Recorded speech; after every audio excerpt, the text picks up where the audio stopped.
Hello and welcome to the Road to Rec League podcast. I'm Callum, and in today's episode we're going to be covering jersey numbers primarily and touching a little bit on my progression.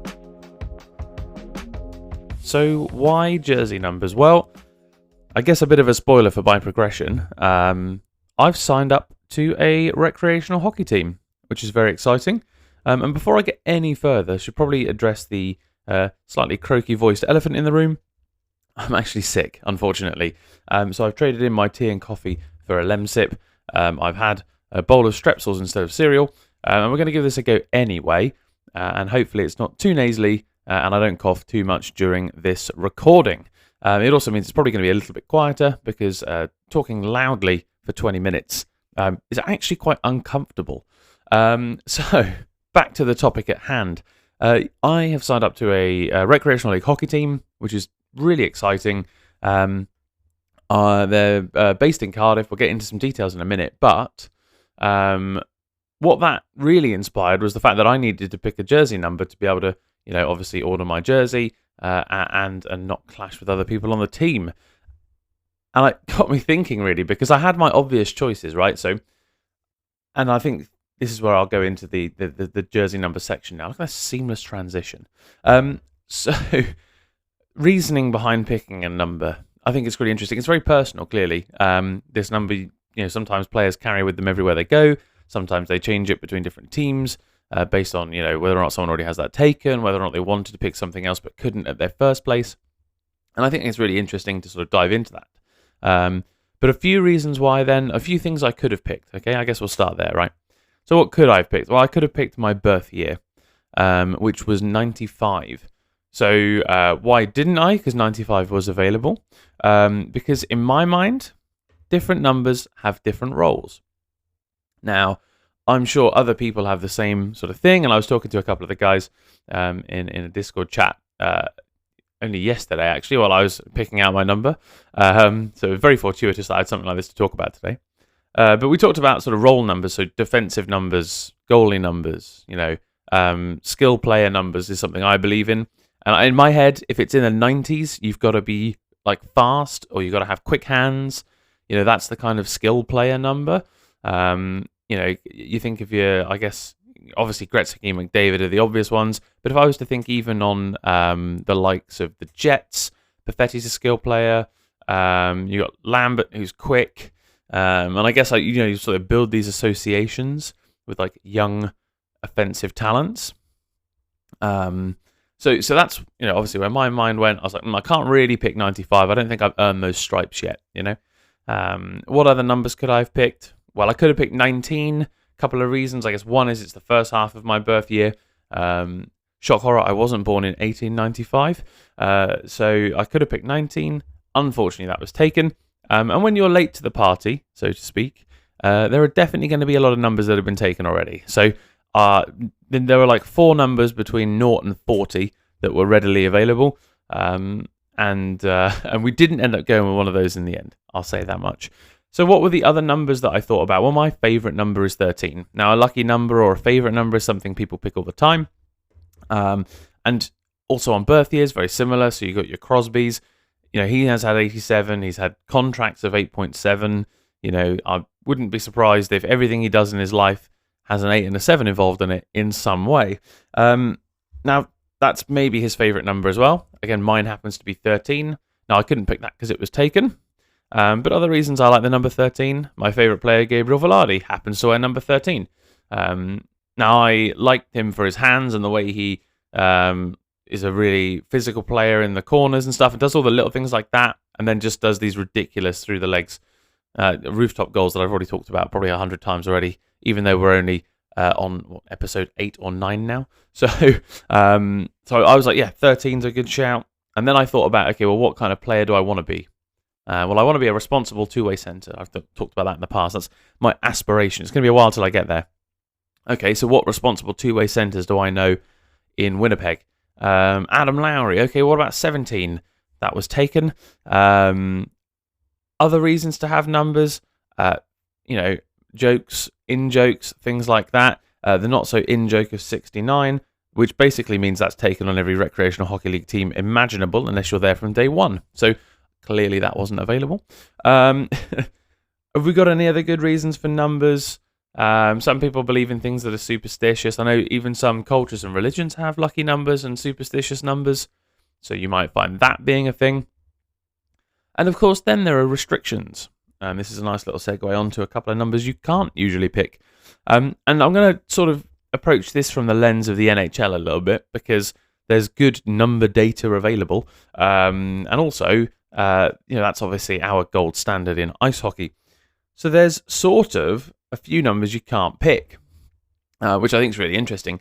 Now, one of them is because of a clerical reason, and then one is because it's been retired league-wide, and then there's a couple that are just frowned upon, apparently. One of which is actually 69, which I thought was slightly disappointing, if I'm being honest. But I think only 2 players in the history of the league have worn number 69, and it's highly discouraged by the sounds of it when you do a little bit of reading online. It's worn twice since 2012. Oh no, sorry, worn twice. Last worn in 2012. But it's frowned upon, shall we say, which I think is really interesting. One of the lowest numbers that is underutilized is that number 13 that I was talking about. So just an interesting pickup there. What are the other numbers then? Well, the other numbers, excuse me, obviously 99 has been retired league-wide because of the dominance shown by Wayne Gretzky while he was playing, which is, obviously a lovely gesture from the hockey community, and has impacted, literally every single team. Number 66 is now not worn very often out of respect to Mario Lemieux. And again, that's kind of one of those frowned upon moments. There's a level of respect, there's an agreement among players that that's just not the done thing, and so you won't find many number 66s, if any. And then the last one, which I actually thought was quite interesting, is 00. So 00 has not been retired, it's not frowned upon to wear it. You actually can't register with it in the NHL because the system, the clerical system that's used to manage player number databases, apparently doesn't accept 00. And it doesn't like it either, so when they've tried to configure it, it hasn't worked, which I thought was interesting. I would definitely go and check some sources. This is done off of an evening's worth of reading. Well, actually, a morning's worth of reading. I couldn't sleep last night, so had a little poke around online, but I thought that was really interesting. So those are 4 numbers that you'll find not worn in the NHL these days.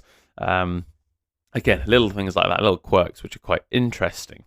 So there's that. What else have we got? Talked a bit about positional numbers. Numbers in the 30s feel very goalie numbers. Sorry, some football leaking in there. You've got the likes of obviously Hellebuck, but you look across the league, and I was watching the Penguins yesterday, and Artur Shilovs is also wearing 37, and I'm sure there's half a dozen other goalies. It's number 1, or it's in the 30s. And I think that's quite interesting that we have these kind of positional representations. And I don't know how much of that is swayed by what we see day to day. So if I think of defensive numbers, I think of 2, 4, 3, maybe numbers in the late 20s, that kind of... You just sort of have these associations, I suppose. And then offensive numbers, again, are kind of a little different. I guess a little more wide-ranging because you have more forwards than defenders. But yeah, interesting that they can be somewhat positional. Right, couple of other interesting jersey number facts for you before I dive into the number I picked and why I picked it. So number 9 is actually not chosen that much. It's one of the lower numbers, so from, let's say, 0 to 20.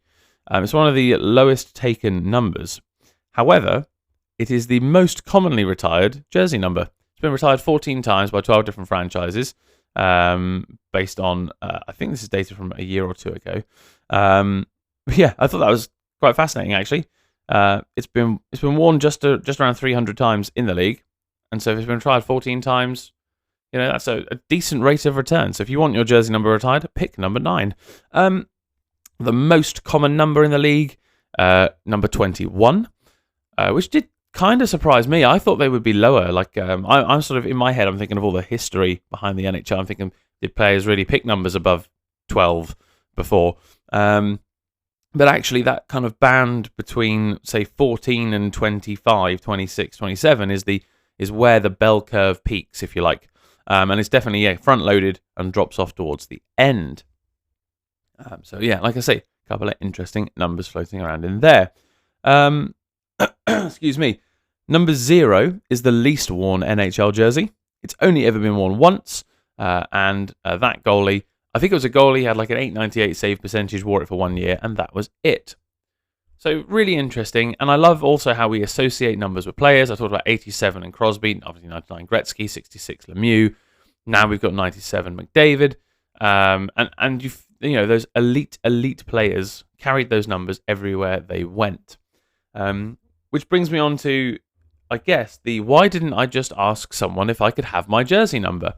Well, in the elite circles of the NHL and similar, if you're a veteran player who has earned the right to, let's say, retain their number, there is the act of gift giving in order to ask someone else to give up a number. So recently, Winnipeg obviously signed Jonathan Toews, number 19, Jonathan Toews, and we already had a number 19. We had David Gustafsson.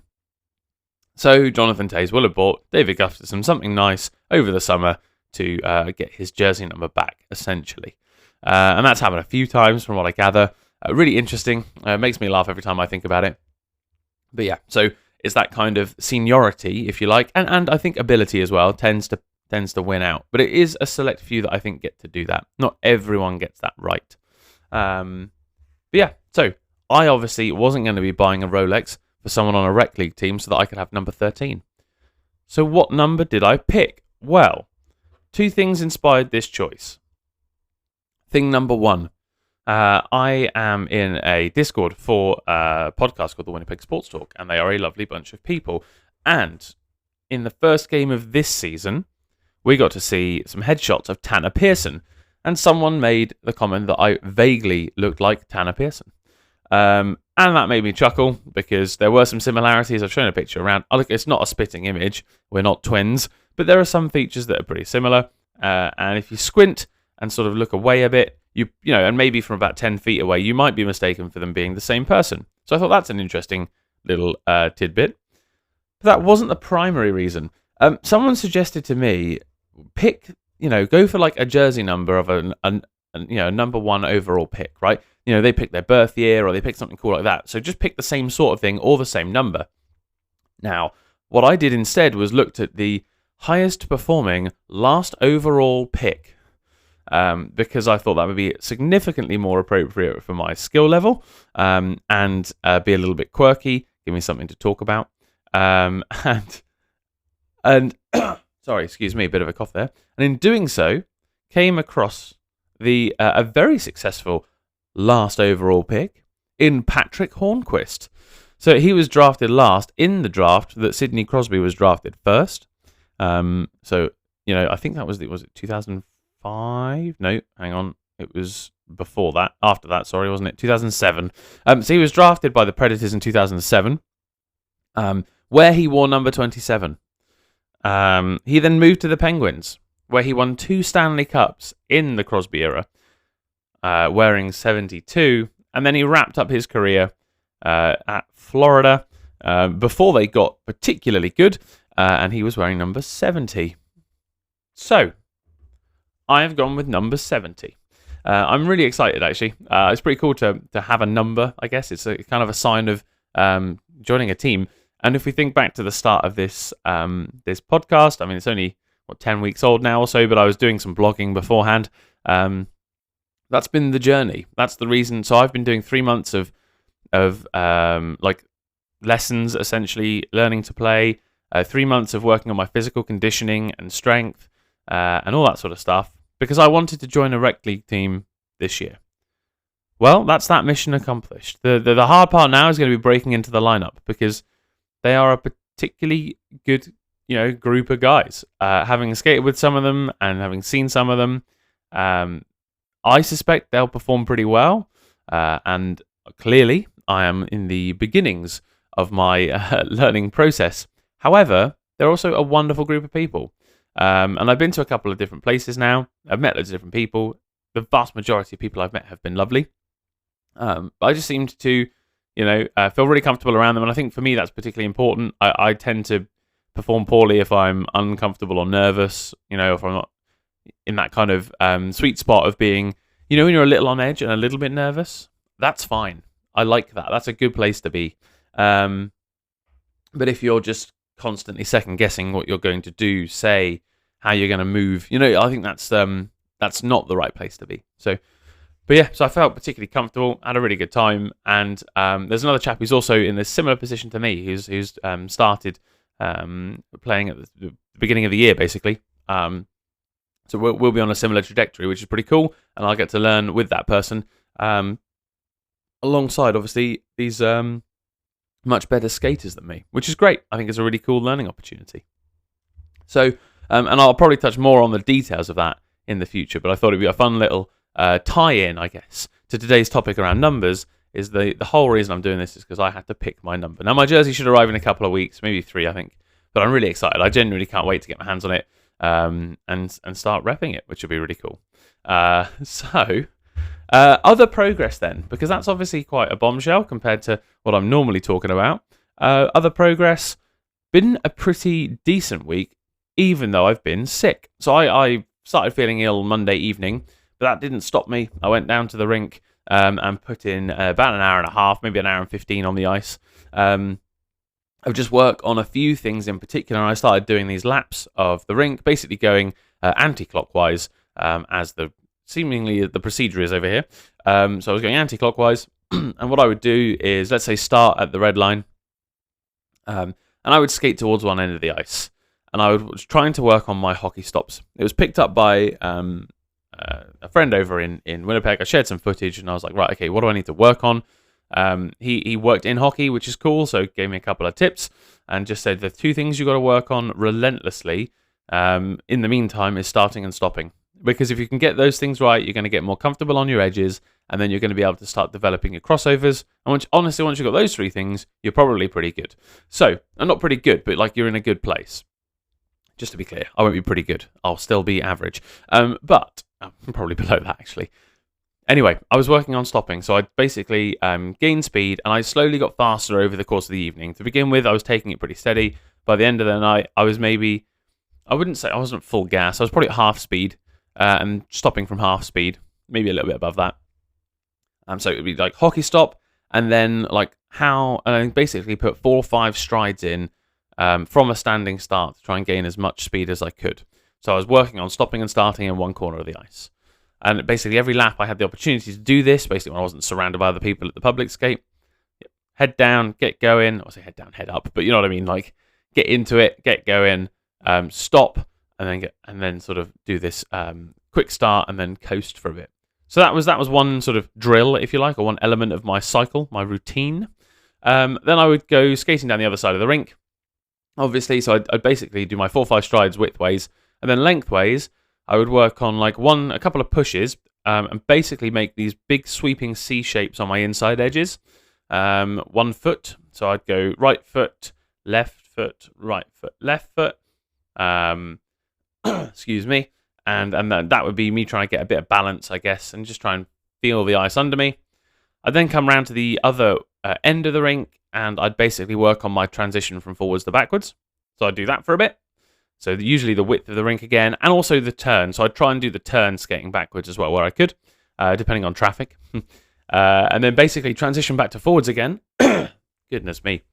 I would edit these out, but I try and do them all in one take where I can.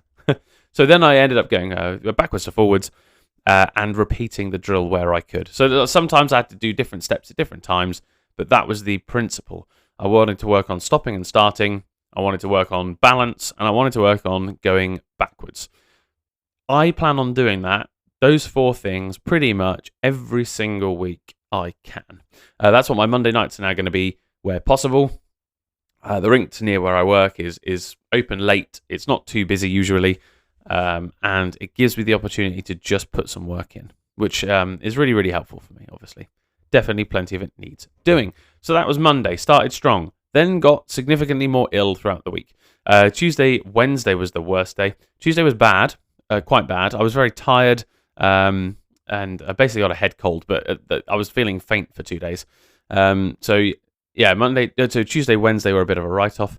Thursday, I decided that you can't just sit around and do nothing. So I put the effort in on a workout, and I actually changed it up. So I've been talking about doing these Navy SEAL burpees. So I did my set of that, which is 15 minutes, 2 every minute on the minute. And then afterwards, I started to build up my legs because I realized that actually that's where a lot of, obviously, the power from skating comes from. So I just did some lunges, looked online, did some basic sets. So 2 sets of 15, so 15 lunges on each leg twice over, so 30 on each leg in total. So 60 lunges, I guess, because that's something I can just do quickly after the burpees. It's not going to take too long. And actually, my legs hurt like hell this morning because I did them again last night. So there's been no skating between Monday and now. Today is Sunday. Obviously, we've got the Adult Learn to Play today, which will be really exciting. Last Sunday, I actually went to a training session with a different team. It was a great workout. And I definitely learned a couple of things, and I can take that away and apply that, I suppose. So the lesson number 1 was feeling comfortable in my surroundings. I don't really fit in with everyone, and that's a me thing. This is not other people's problems. This is a me problem. And I just felt like I didn't really fit in. And that's, like I say, that's just something that's in my own head.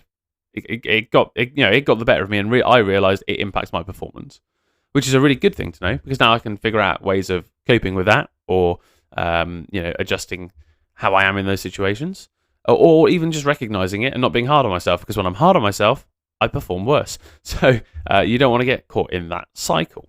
So that was something I definitely learned about myself, that kind of how my mood impacts my performance. And like I say, that's a me thing. That's not an anyone else thing. The people were welcoming, polite, helpful. To me, they were, gave me advice and were willing to let me skate with them when they were all of a much better capability than me. Again, really eye-opening for setting the bar. So skating speed, I am down.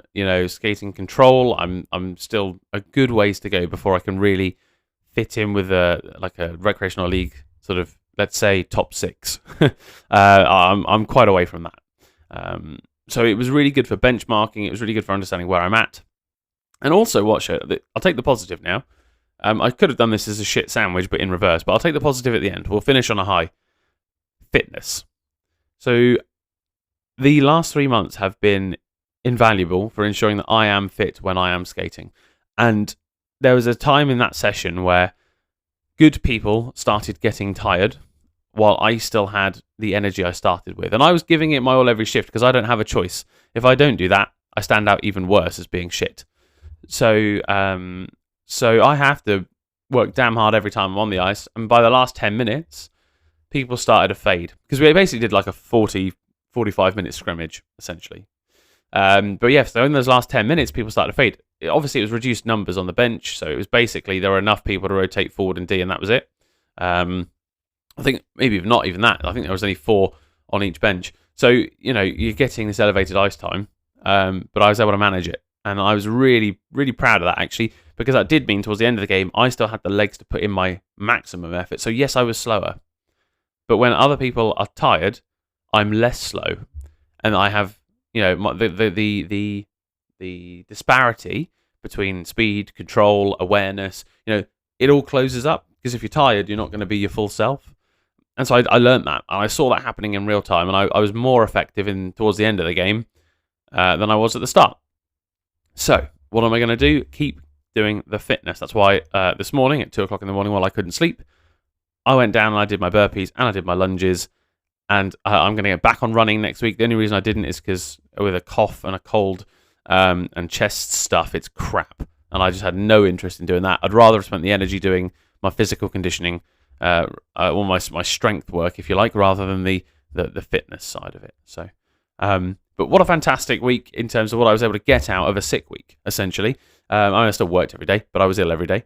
So I'm really pleased that I was able to still put in the effort, still make progress, and continue to do that tonight, obviously, despite the way I sound and how I'm feeling. So, yeah, really, really good. Really, really good week for progression. We'll wrap this up with my 3 thoughts on the Winnipeg Jets, like we did last time. I really like that as a format, actually. I think it keeps it nice and simple. And we're going to wrap these off pretty damn quickly because somehow I've made an episode about jersey numbers almost 25 minutes, which is remarkable. So, the Jets, they've played 2 games. They're on a West Coast road trip. It means 3 o'clock in the morning viewing for me. So guess what? I'm not watching every game. I did watch the LA game. That was a mistake. And I caught the highlights of the San Jose game. So what did I notice over those two games? Right. Number one, the Winnipeg Jets lack speed. They are feeling not having Nikolai Ehlers and Morgan Barron in the lineup. Obviously, Ehlers gone last season. Barron injured. They lack that kind of closing. Excuse me, closing the gap kind of speed.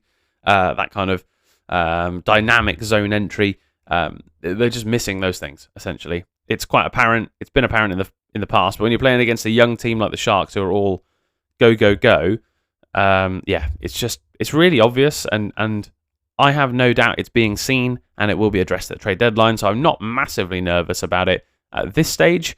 It's just something to keep an eye on, and hopefully, getting Barron back now he's been on IR and stuff like that will be helpful too. But until then, they just need to find a way to win without speed. The 2C problem that has plagued Winnipeg for seemingly ever, solved, done, finished. Jonathan Toews is a adequate 2C. The game against LA, he was the one of two players in my mind that played a decent game. He and Velarde looked pretty good, honestly. Oh, and obviously Bucky was pretty decent too. But I mean, it's just, he seems to have settled into that 2C role really well. If we can get him a scoring winger, I think the numbers will catch up. But in terms of the way he moves and the way he is handling himself, his face-off win percentage, I'm now on the train. I'm on the Toews train. We don't need a 2C. We just need a scoring winger, please. And injuries continues to shape the lineup, for better or for worse. The better bit is our youth are getting rotation still, which is fantastic. It's great to see them in there, earning valuable experience, testing the waters, seeing what we've got when players get injured in the future. You don't want to be doing this on game 83. You definitely want to be doing it now. Sadly, it does mean we are not as solid as we could be. Obviously, like I said, no speed with Barron. We've had no Lowry. We've had no Perfetti, no Sandberg. So we've lost really key pieces, and you can see it's impacting the team. No puck luck necessarily against San Jose. There were some goalmouth scrambles that definitely could have gone in, but didn't. And that left you thinking, okay, well, that means they needed to play a more solid game generally. You can't always rely on luck. You do have to make some of your own too. And I just feel like, at the moment, injuries are just really impacting the team that can be iced. And I think we're now starting to see that over the last couple of games. More so than, obviously, when you're winning. Winning hides warts, so to speak. Might actually coin that as a phrase. If it hasn't been taken already. That's it for this episode, because I'm watching the timer tick away. Desperately trying to keep this under 30 minutes to keep things in that kind of ballpark. Hopefully you've enjoyed a slightly different episode today, talking about numbers. Like I say, more to follow on my progression and journey, as next week I've got my first team practice, which will be really exciting, and I'll talk some more about that then, as well as continued skating efforts and fitness stuff too. So that's it for this episode. Thanks ever so much for watching, or listening, I should say.